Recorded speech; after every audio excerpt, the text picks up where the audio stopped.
भोजकों की उत्पत्ति तथा उनके लक्षणों का वर्णन। अरुण ने पूछा, भगवन, यह भोजक कौन है? किसका पुत्र है? इसने ऐसा कौन सा उत्तम कर्म किया है जिस कारण ब्राह्मण आदि वर्णों को छोड़कर आपका इस पर इतना अनुग्रह हुआ? आप कृपा कर सब मुझे बताएं। आदित्य बोले, महामती वैनतेय, तुमने बहुत सुंदर बात पूछी है। इसके उत्तर में मैं जो कुछ कहता हूँ उसे तुम सावधान होकर सुनो। अपनी पूजा के निमित्त ही मैंने अपने तेज से भोजकों की उत्पत्ति की है। ये वर्णतः ब्राह्मण हैं और मेरी पूजा के लिए अनुष्ठान में तत्पर रहते हैं। ये भोजक मुझे अति प्रिय हैं। प्राचीन काल में शाक द्वीप के स्वामी राजा प्रियव्रत के पुत्र ने विमान के समान एक भव्य सूर्य मंदिर बनवाया और उसमें स्थापित करने के लिए सभी शुभ लक्षणों से संपन्न सोने की एक दिव्य सूर्य की प्रतिमा भी बनवाई। अब राजा को यह चिंता होने लगी कि मंदिर तथा प्रतिमा की प्रतिष्ठा कौन कराए। उन्हें कोई योग्य व्यक्ति नहीं दिखाई दिया। अतः वह राजा मेरी शरण में आया। अपने भक्त को चिंताग्रस्त देखकर मैंने उसे प्रत्यक्ष दर्शन दिया और पूछा, वत्स, तुम क्या विचार कर रहे हो? तुम क्यों चिंतित हो? शीघ्र ही अपनी चिंता का कारण बताओ। तुम दुखी मत हो, मैं तुम्हारे अत्यंत दुष्कर कर्मों को भी संपन्न कर दूंगा। इस पर राजा ने प्रसन्न होकर कहा, प्रभु, मैंने बड़ी भक्ति एवं श्रद्धा से इस द्वीप में आपका एक विशाल मंदिर बनवाया है तथा एक दिव्य सूर्य प्रतिमा भी बनवाई है। मुझे ये चिंता सता रही है कि प्रतिष्ठा कार्य कैसे संपन्न हो। राजा के इन वचनों को सुनकर मैंने कहा, राजन, मैं अपने तेज से अपनी पूजा करने के लिए मग संज्ञक ब्राह्मणों की सृष्टि करता हूँ। मेरे ऐसा कहते ही चंद्रमा के समान श्वेत वर्ण वाले 8 बलशाली पुरुष मेरे शरीर से उत्पन्न हो गए। वे सभी काशाय वस्त्र पहने हुए थे, हाथों में पिटारी और कमल के पुष्प लिए हुए थे तथा सांगोपांग चारों वेदों और उपनिषदों का पाठ कर रहे थे। इनमें से 2 पुरुष ललाट से, 2 वक्ष स्थल से, 2 चरणों से तथा 2 पादों से उत्पन्न हुए। उन महात्माओं ने मुझे पिता मानते हुए हाथ जोड़कर मुझसे कहा, हे पिता, हे लोकनाथ, हम आपके पुत्र हैं। आपने किस लिए हमें उत्पन्न किया है? हमें आज्ञा दीजिए, हम सब आपके आदेश का पालन करेंगे। पुत्रों का ऐसा वचन सुनकर मैंने कहा, तुम सब इस राजा की बात सुनो और ये जैसा कहें वैसा ही करो। पुत्रों से ऐसा कहने के बाद मैंने राजा से कहा, राजन, ये मेरे पुत्र हैं, ब्राह्मणों में श्रेष्ठ हैं तथा सर्वदा पूज्य हैं। मेरी प्रतिष्ठा कराने के लिए ये सर्वथा योग्य हैं। इनसे प्रतिष्ठा करवा लो। मंदिर की प्रतिष्ठा कराकर मंदिर इन्हें समर्पित कर दो।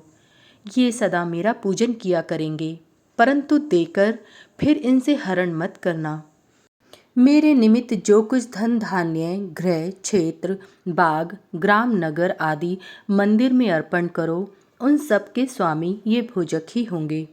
जैसे पिता के द्रव्य का अधिकारी उसका पुत्र होता है, वैसे ही मेरे धन के अधिकारी ये भोजक ही हैं। मेरी आज्ञा पाकर उस राजा ने प्रसन्न हो वैसा ही किया और भोजकों द्वारा प्रतिष्ठा कराकर वह मंदिर उन्हीं को अर्पित कर दिया। अरुण, इस प्रकार अपनी पूजा के लिए मैंने अपने शरीर के तेज से भोजकों को उत्पन्न किया। ये मेरे आत्मस्वरूप हैं। मेरी प्रीति के लिए जो कुछ भी देना चाहो वह भोजक को देना चाहिए, परंतु भोजक को दिया हुआ धन कभी वापस नहीं लेना चाहिए। भोजक हमारे संपूर्ण धन का स्वामी है। भोजक में ये लक्षण होने चाहिए। वह पहले वेदाध्ययन कर फिर गृहस्थ जीवन में प्रवेश करे, नित्य त्रिकाल स्नान करे, दिन रात्रि में पंचकृत्यों द्वारा मेरा पूजन करे, वेद, ब्राह्मण और देवताओं की कभी निंदा न करे, नित्य हमारे सम्मुख शंख ध्वनि करे। 6 महीने पुराण सुनने से जैसी प्रसन्नता मुझे होती है, वैसी प्रीति केवल एक बार शंख ध्वनि श्रवण करने से हो जाती है। इसलिए भोजक को पूजन में नित्य शंख बजाना चाहिए। वे अभोज्य पदार्थ भक्षण नहीं करते, इसलिए भोजक कहलाते हैं, और नित्य हमको भोजन कराते हैं, इसलिए भी भोजक कहलाते हैं। वे सदा मग का ध्यान करते रहते हैं, इसलिए मगध कहे जाते हैं। भोजक परम शुद्धिकर अव्यंग धारण किए बिना सदा अपवित्र रहता है।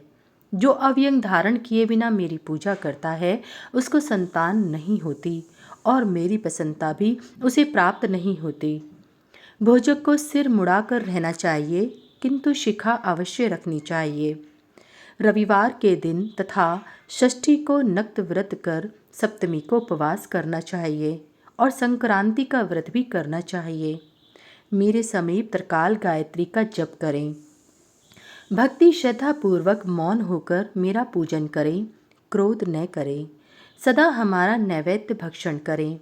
वह नैवेद्य भोजक को शुद्ध करने के लिए पवित्र हविष्यान के समान है। मुझे चढ़ा हुआ गंध, पुष्प, वस्त्र, आभूषण आदि बेचे नहीं। स्नान कराए गए जल और निर्माल्य विसर्जन के बाद देवार्पित वस्तु तथा अग्नि का उल्लंघन न करे। सदा पवित्र रहे, एक बार भोजन करे, और क्रोध, अमंगल वचन तथा अशुभ कर्मों को त्याग दे। अरुण, इस प्रकार के लक्षणों वाला भोजक मुझे बहुत प्रिय है। भोजक का सदा सत्कार करना चाहिए। तुम्हारे ही समान भोजक भी मुझे बहुत प्रिय है।